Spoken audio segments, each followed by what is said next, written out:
तो इस प्रकार से भगवान कृष्ण कहते हैं त्रय गुण विषया वेदा नष्ट गुण अर्जुन हे अर्जुन, ये पूरा संसार 3 गुणों का घेरा है, 3 गुणों में ही पूरा संसार रमता है, 3 गुणों में ही पूरा संसार चलता है। अब इस 3 गुणों के साथ में 5 विकार हैं, काम क्रोध लोभ मोह अहंकार।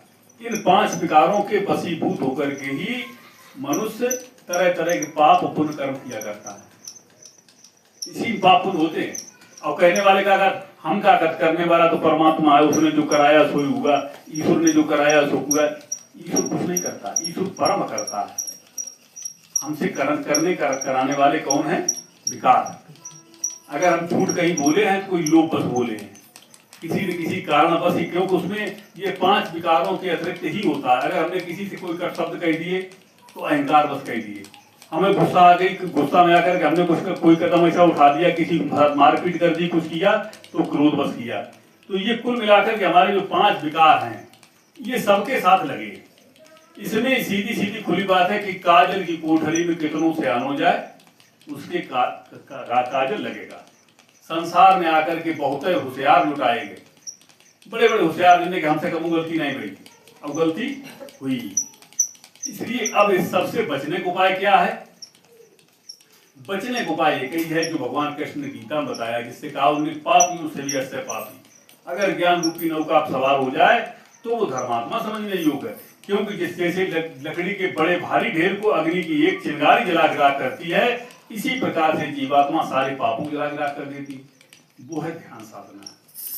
वो ध्यान साधना है कि जिसमें अपनी आत्मा को जाना जाता है। जैसे किसी संत ने वो प्रैक्टिकल करवाया, बैठा लाओ, बताया देखो इस शक्ति को जो हमारी नीचे है इसको हम ऊपर ले जाएं।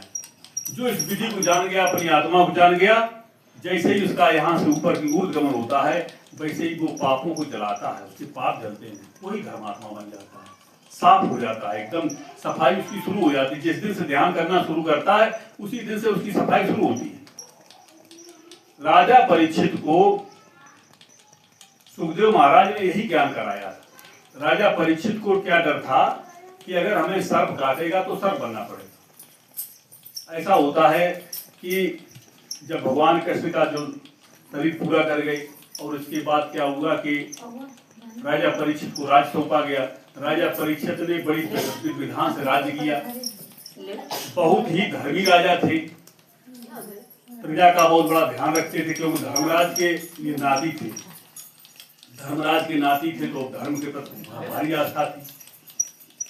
हुआ ये कि जब कलयुग का आगमन हुआ तो राजा परीक्षित भ्रमण करने गए थे कहीं जंगल में, वहीं कलयुग से भेंट हो गई।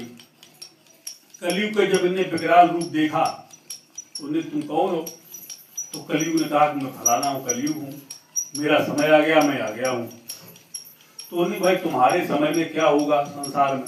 तो कलयुग ने अपनी सब जितनी जो कुछ होता था सब बताया कि लोग झूठ बोलेंगे, लोग कपट करेंगे, ये होगा, माता पिता को लोग नहीं मानेंगे, जितने जितने जो कलयुग की वास्तविकता थी, जो आज हमारे आपके सामने है, वो सब बात कलयुग ने बताई। राजा परीक्षित सोचते रहे। राजा परीक्षित ने कहा कलयुग हम तुमको जिंदगी नहीं रखें। उन्हें बाढ़ चला दिया, उन्हें हम कलयुग तुमको यहाँ रुकने नहीं देंगे, हम तुमको अभी मार देंगे। कलयुग घबरा गए। कलयुग ने देखा कि वास्तव में धर्मी राजा है, और तो उन्हें महाराज मेरी अच्छाई तो सुनो, तुमने अच्छाई कहा है। तब उन्होंने कहा कलयुग केवल नाम आधारा, सुमिर सुमिर न तो नहीं पा रहा। कलयुग में केवल नाम का आधार है, जो नाम का आधार करेगा वो सुमिर के पार जाएगा, सहित में है। जब उन्हें अपनी अच्छाई बताई तो राजा परीक्षित को लगा कि ये कुछ सही कह रहे। उन्होंने महाराज हम ज्यादा नहीं मांगते हैं, केवल हमें 3 जगह दे दो रहने के लिए। तो उन्होंने 3 जगह मांग ली। 2 जगह उनने मांगी जुआ वाली, शराब वाली, व्यभिचार वाली, ऐसी जगह मांग ली। और उन्होंने कहा एक महाराज अच्छी दे दो। उन्हें क्या सोना दे दो, वो सोने मुकुट पहने तो वही उन्हीं पर सवार हो गए। इसके बाद क्या होता है कि राजा परीक्षित जैसे ही वहां से आते हैं तो रास्ता में एक समीक ऋषि तपस्या करते हैं। भागवत देखो, लोग आज भागवत 7 दिन तक करा लो, सब भागवत का सारांश समझ लो, जो सारांश है, कहानी सबको याद। अब जब समीक ऋषि आए, उनने जो राजा थे प्यासे, इन्होंने पानी मांगा। समीक ऋषि तपस्या में साधना में थे, समाधि लगी हुई थी, समझ नहीं पाए, सुन नहीं पाए। तो इन्होंने कहा देखो ये सब वो कर रहे हैं, इन्होंने हम पानी नहीं पिलाया। तो तो मरा हुआ सर पड़ा था, तो बाण की नोक उठाया, उनके गले में डाल दिया। जैसे ही गले में सर्प डाला और उसके बाद वो चले गए वहां। अब श्रृंगी ऋषि, जो उनके समीक ऋषि के पुत्र थे, वो कहीं स्नान करते थे, वहां बच्चों ने बताया तुम्हारे पिता के गले में नाग डाल दिया। कोई था, उन्हें नहीं पता किसने डाला।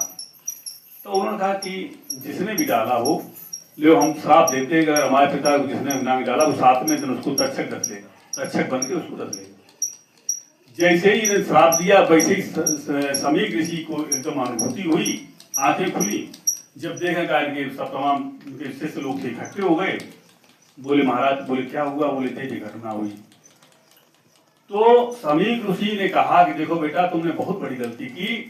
राजा परीक्षित बहुत बड़े धर्मी राजा थे, प्रजापालक थे, बहुत अच्छे राजा थे, पता नहीं उनसे कैसे ये गलती हो गई, लेकिन तुम्हारी सबसे बड़ी गलती हुई, तुमने श्राप दे दिया।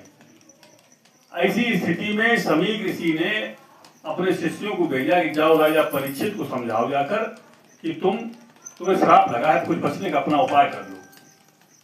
इधर से इनके तमाम जो शिष्य गए वहां पर कहने के लिए, और इधर क्या होता है कि राजा परीक्षित विचार करने लगते हैं कि बहुत बड़ी गलती हो गई। उन्होंने कहा कि अब मैं अभी माफी मांगने जाऊंगा। जैसे उन्होंने मुकुट उतारा, वैसे उन्होंने बहुत बड़ी गलती हुई, एक संत तपस्या करते थे, हमसे भूल हो गई, अब मैं जाऊंगा और राजा परीक्षित से माफी मांग लूंगा। राजू से संत महाराज से माफी मांगी, समीक ऋषि से जाकर के हम माफी मांगेंगे। ये विचार कर रहे थे, हम जाने तैयार थे। तब तक खबर आ गई कि साहब आपने जो सर्प डाला था समीक ऋषि गले में, वो तो तपस्या करते थे, उसका कारण जो हुआ कि आपको श्राप दे दिया गया कि आपको वही नाग 7वें दिन तक्षक बन के रख लेगा। बोले हाँ, श्राप लग गया। राजा परीक्षित सोची जब श्राप लग ही गया तो अब वहां माफी मांगने कोई मतलब नहीं, और उधर से आदेश भी जाए कि अपने बचाव को उपाय कर लियो, कुछ हो नहीं सकता। ठीक, बचाव के लिए उस समय उन्होंने अपने तमाम मंत्री थे, सबको सलाहकारों को बुलाया, तो उन्हें बताओ रास्ता क्या है। तो उन्होंने कहा इस समय पे केवल सुखदेव महाराज ऐसे संत हैं जो आत्मज्ञानी हैं, जिनसे अगर आपको उपचार में उपाय मिले तो वास्तव में उनके पास पावर है, मुक्ति का रास्ता दे सकते हैं। अब देखिए, राजा परीक्षित के परवावा थे वेद व्यास, और सुखदेव महाराज जो थे वो भी इनके बाबा ही थे, बाबा ही लगते थे। अब सुखदेव महाराज की तलाश की गई। जब सुखदेव महाराज आए तब सुखदेव महाराज ने कहा कि परेशान न हो, उन्हें डर हमें केवल मरने का नहीं। राजा परीक्षित ने कहा कि मुझे मरने का डर नहीं, कि हम मरना तो सबको है, लेकिन एक डर है कि जो गीता में ये कहा है कि अंत मता सुगता, कि अंत में जैसी मति होगी वैसी गति होगी। इसका डर है कि मुझे सर्प काटेगा तो सर्प बनना पड़ेगा। इसीलिए कहा जाता है जिसको सर्प काटता उन्हें भाई, क्योंकि उसका कारण है, जिसने अगर सर्प किसी ने काट लिया और वो जान नहीं पाया कि सर्प ने किसने हमें काट लिया तो कोई बात नहीं, और अगर उसने जान लिया कि सर्प ने काट लिया तो उसके चित्त में बुआत आ जाती है, और ऐसे में जब शरीर छूटता है तब क्या होता है कि उसको यूनिक और सर्प मिल जाए। यही डर था उनको। तो राजा परीक्षित ने कहा कि उनको, सुखदेव महाराज ने कहा कि इसकी कोई चिंता न करो, तुम्हारा कुछ नहीं बिगड़ेगा। हाँ ये है कि क्योंकि संत है, संत तपस्या कर रहा है, तपस्या करते टाइम पे और उसकी जो संकल्प निकला 7वें दिन तक श्राप तो उसका पूरा हो जाएगा, क्योंकि आपने गलती की, गलती का भाई गलती की क्रिया की प्रतिक्रिया हुई तो वो तो आएगा, लेकिन आपका बिगड़ेगा कुछ नहीं। तो इस भागवत पुराण में जो राजा जो पहला दिन था, पहले दिन ही सुखदेव महाराज ने राजा परीक्षित को आत्मज्ञान का उपदेश किया था, और ये कहा था कि तुम शरीर नहीं हो, तुम आत्मा हो। जब उनको आभास हो गया कि वास्तव में शरीर तो सबके छूटते हैं, उन्होंने कहा कोई ऐसा शरीर नहीं है कि जो न छूटता हो, सबका शरीर छूट जाता है। आत्मा अजर अमर अविनाशी है, इसको जानने के बाद अमर हो जाता है। अब तुम शरीर नहीं रहे, अब तो अमृत को प्राप्त कर चुके हो। इसको उन्होंने ज्ञान कराया था, बैठाल के प्रैक्टिकल कराया, और इसके बाद जो भागवत होती है तो उन 7 दिनों में सत्संग दिया है। सत्संग क्या दिया उन्होंने? गोकर्ण धुंध कर सत्संग इसलिए दिया जाता कि पुष्टि हो जाए। कोई बात अगर समझा कही जाती है तो उसको विश्वास हो जाता कि ये सही बात है।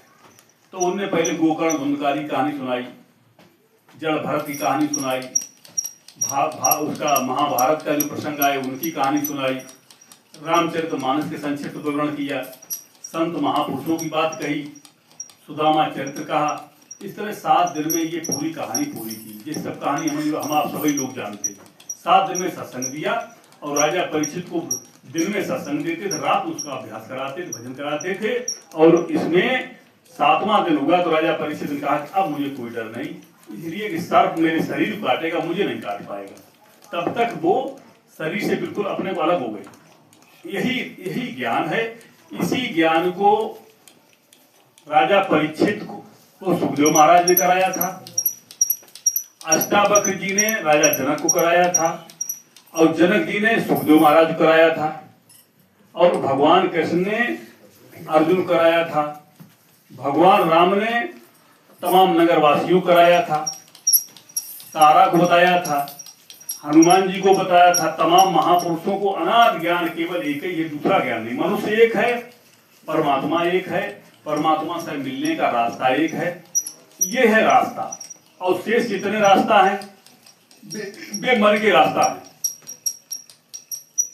जितने देवी देवता हैं, आज हम आप जितने देवी देवताओं को देखते हैं, विचार करके देखिए, हमने जहां तक देखा कि 95 नहीं बल्कि 98% ऐसे हैं जिनको हमने जहां तक जाना कि वे सब हमारे आपके परिवारों पैदा हुए, ध्यान साधनाएं की, और इसके बाद जब वे सिद्ध हो गए, शरीर पूरा कर गए, तो लोगों ने क्या किया, मंदिर बनाया और पूजा करने लगे।